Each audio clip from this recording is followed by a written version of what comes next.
Title: The Dybbuk Box of Wicker Park.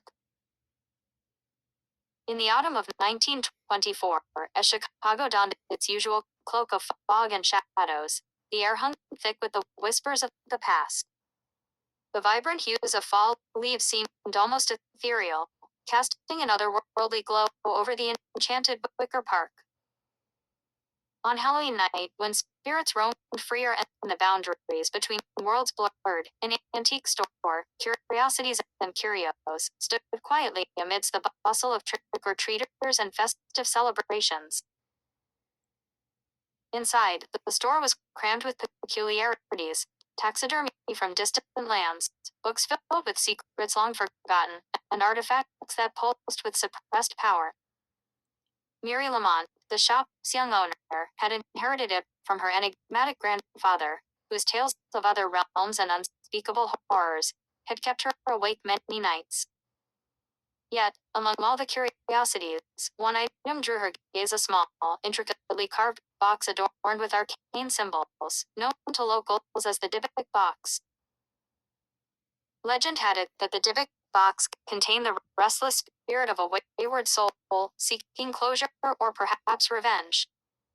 It was said to have passed through the hands of many, each owner meeting an unfortunate fate. Pushing the unsettling stories aside, Mary decided to display it during the Halloween festivities, curious if it would draw in customers. That evening, the store became a haven for the unconventional, filled with witches, ghosts, and those desperate to connect with the unseen. As the clock struck midnight, the last remnants of the revelers staggered home, leaving only Mary and the flickering candles that cast dancing shadows. Alone in her shop, she felt an inexplicable pull towards the Dybbuk box. The air thickened, charged with an unseen energy, and she hesitated for a moment before deciding to confront her fears. With trembling hands, she lifted the lid of the box. A cold gust flooded the room, extinguishing candles and plunging her into darkness. In that instant, fragmented visions filled her mind, people in old-time garments, their faces twisted in despair and longing. Among them, she recognized her grandfather, his eyes wide, pleading. He spoke, though his voice was but a whisper carried on the wind. "Mary, close it. Don't let it escape." With renewed determination, she slammed the lid shut, but the box trembled as, though restless beneath her fingers. The ground beneath her quaked, and shadows writhed across the walls. Then, in a moment, it stopped. Silence wrapped around her like a shroud, suffocating and complete. Panic settled in her chest, but instead of fleeing, Mary steadied herself. She took a deep breath and approached the box once more, this time bearing an offering, a small talisman her grandfather had kept all his life, intricately woven and imbued with protective charms. "Release them," she whispered, channeling her intentions into the talisman. And then, in a soft, melodic chant, she called upon those trapped within. "Seek the light, find your peace. I offer you this token, let your journey cease."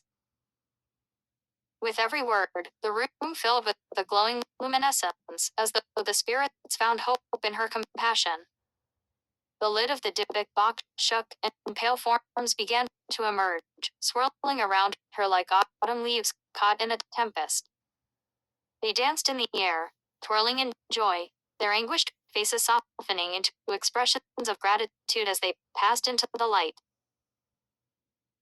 As dawn broke over the grim skyline of Chicago, the last of their essence faded away, leaving Mary standing alone in the shop, breathless yet calm. The Dybbuk box now lay still, the ominous energy dissipated. She had freed the spirits, breaking the cycle that had doomed them to rove the earth. In a strange twist of fate, the box itself had transformed. No longer an object of fear, it gleamed softly, a vessel of peace, rather than a harbinger of doom. Mary placed it back on the shelf, knowing it would serve as a reminder of that fateful Halloween, a testament to the power of love, compassion, and the indomitable strength found in confronting the shadows of the past.